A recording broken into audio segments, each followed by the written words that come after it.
Kas teadsid, et kuni 9 ettevõtjat 10 loobub oma unistustest enne, kui nad üldse alustavad?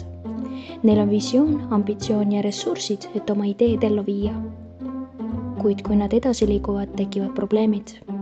Ootamatud takistused, ülekaalukas bürokraatia ja koormused, nad peavad kõigega üksi hakkama saama. Siis ongi vaja abi väljaspoolt. Ettevõtja otsustab pöörduda allhanketeenuse poole. Kõik ettevõtted lubavad aga sarnaseid teenuseid. Lõpuks otsustab ettevõtja pöörduda Catriumi poole.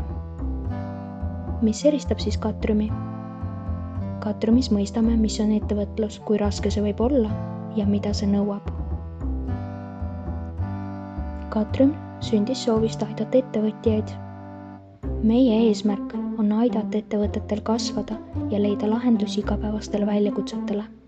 Me tahame, et meie ettevõte kasvaks koos meie klientidega ja oleks osa nende ettevõtte kasvust.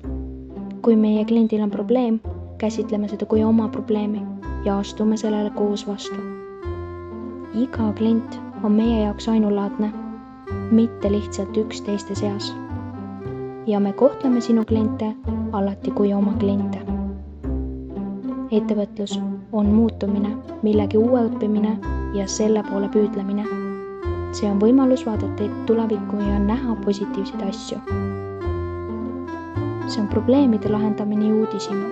See on täis eksimusi ja õnnestumisi ning annab tähenduse tegemisele. Catriumi jaoks on ettevõtlus kirg ja oluline osa meie DNA-st.